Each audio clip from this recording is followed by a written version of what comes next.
যে পরের দিনই কিন্তু তাকে এখান থেকে সরাই দেওয়া হয়েছে। যে আমি ব্যারিস্টার সুমন, আমি একজন স্বতন্ত্র এমপি হিসাবে আমি তো আমার পতন চাইতে পারি না।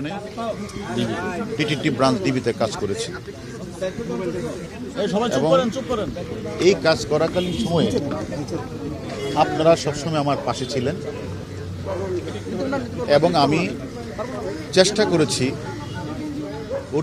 আসসালামু আলাইকুম দর্শক, দেশ ও দেশের বাইরে থেকে যারা এই মুহূর্তে ভিডিও ওপেন করেছেন সবাইকে অসংখ্য অসংখ্য ধন্যবাদ। দর্শক, প্রথমেই আপনারা শিরোনাম দেখেছেন, এখন দেখবেন বিস্তারিতর প্রথম অংশেই ব্যারিস্টার সুমন বিশেষ করে ডিবি হারুনের অনেক তথ্য দিলেন জনগণের সামনে এবং ডিবি হারুন নতুন পদে গিয়ে কি জানালেন, কি এমন করেছিলেন, সেই তথ্যগুলা আজকের এই ভিডিওতে আপনারা ফুল পেয়ে যাবেন।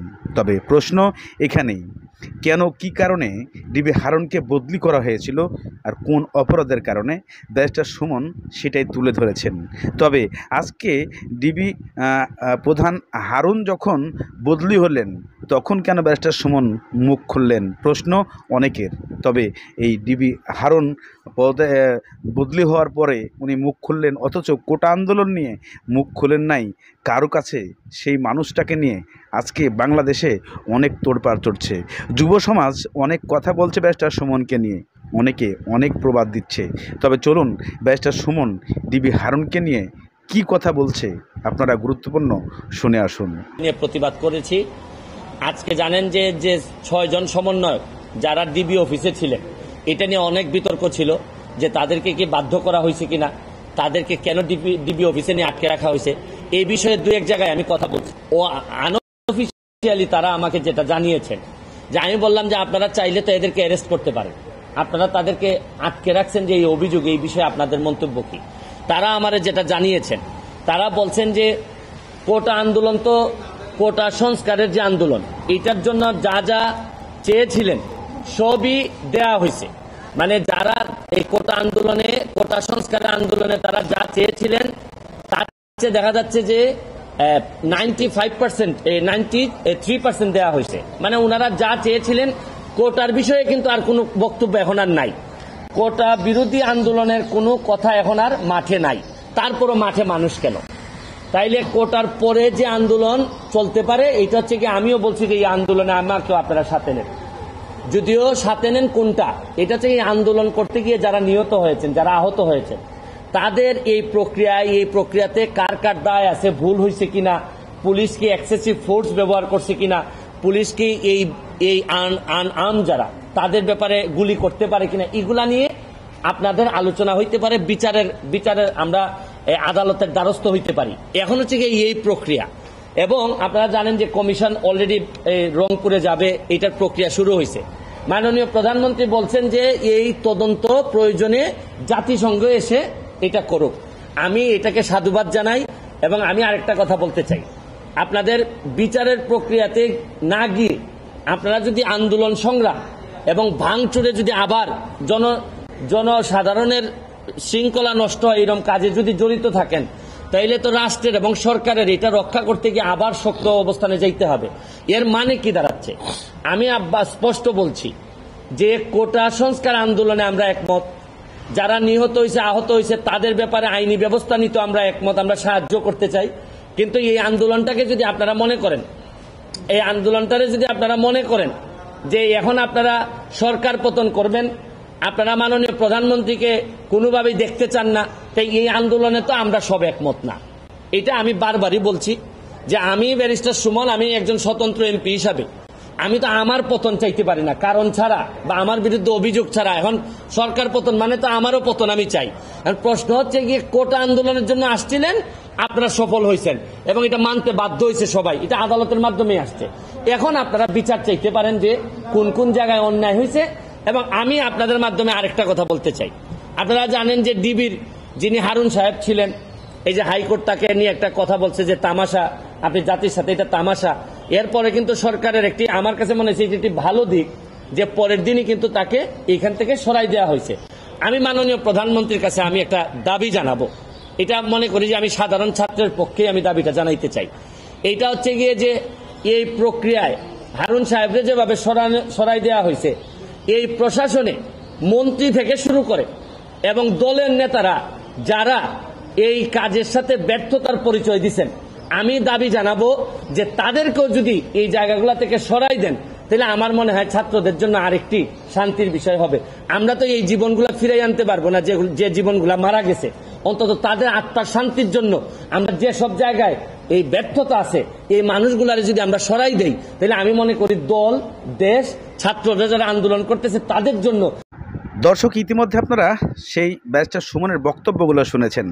এখন আপনাদের সামনে অপেক্ষায় আছে ডিবি হারুন নতুন পদে গিয়ে উনি কি বক্তব্য দিলেন এবং কেন, কি কারণে তাকে বদলি করা হয়েছে, এর সব কিছু ব্যাখ্যা আপনাদের জন্য অপেক্ষায় আছে। তবে বিশেষ করে ডিবি হারুন যে কোন অপরাধের কারণে তাকে বদলি করা হয়েছে সেই জিনিসটা এখনও প্রকাশ্যে আসে নাই। তবে এটা প্রকাশ্যে হয়তো আপনারা আজকের এই ভিডিওতে কিছুটা ইঙ্গিত পাবেন, যেখানে ডিবি হারুন যে বর্তমান ছিলেন তাকে বদলি করার পরে উনি প্রথম যে পদে দিয়েছে সেখান থেকে উনি কথা বলেছে, যে কথাই তার কিছু নমুনা পাচ্ছেন কিনা দেখে আসুন। ঢাকা মেট্রোপলিটনে টিটিটি ব্রাঞ্চ ডিবিতে কাজ করেছি এবং এই কাজ করাকালীন সময়ে আপনারা সবসময় আমার পাশে ছিলেন এবং আমি চেষ্টা করেছি ঊর্ধ্বতন কর্তৃপক্ষের নির্দেশ মেনে ডিবিকে একটা সাধারণ মানুষের আস্থার জায়গায় দোরগোড়ায় নিয়ে যাব।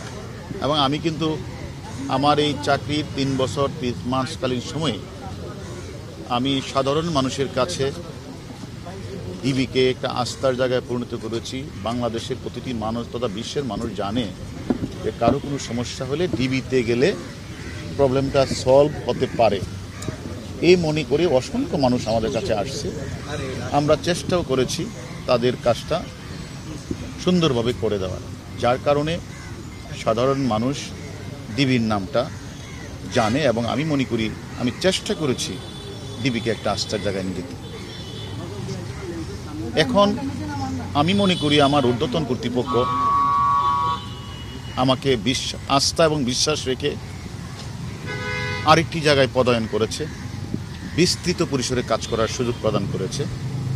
আমি মনে করি সেই জায়গাতে গিয়েও যে কথাটা আমি আপনাদের সামনে প্রায় বলতাম, মানুষের শেষ ভরসার স্থলটা হচ্ছে থানা। থানা যেন মানুষকে সেবা দিতে পারে। আমি চেষ্টা করব সাধারণ মানুষ থানায় এসে যেন সেবাটা পায়, থানায় যেন মানুষ আসে, যে কোনো ঘটনায় থানায় যেন গিয়ে মানুষ তার জিডি করা, মামলা করা এটা যেন করতে পারে। আমি চেষ্টা করব থানাকে সাধারণ মানুষের আস্থায় নিয়ে যেতে। আচ্ছা, এখন আপনি যেখানে যাচ্ছেন বিএনপির অধিকাংশ মামলাই তো আপনি নিয়ন্ত্রণ করবেন, তো সেই ক্ষেত্রে কোটার এই ঘটনায় প্রায় 300-র মতো মামলা হয়েছে।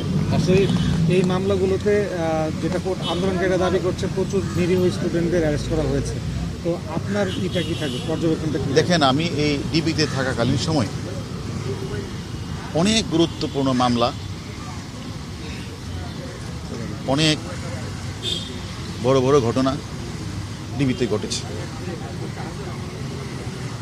মতিঝিলের টিপু মার্ডার থেকে শুরু করে ঝিনাইদহের কালীগঞ্জে এমপি আনার হত্যা মামলা সহ অসংখ্য খুনের ঘটনায় আমাদের ডিবিকে নিয়ে আমরা নির্ভুলভাবে তদন্ত করে সাক্ষ্য প্রমাণ নিয়ে আমরা মামলার ক্লু বের করেছি।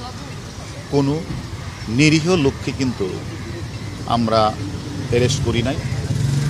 আর প্রভাবশালী ব্যক্তি যত বড়ই হোক না কেন, সে যদি ঘটনার সাথে জড়িত হয় তাকে আমরা কিন্তু বাদ দেই নাই। তেমনিভাবে আমি মনে করি মামলা রুজু হয়েছে, যদি কেউ নির্দোষ থাকে, নির্দোষ প্রমাণিত হয়, তাদেরকে হ্যারেস করা হবে না।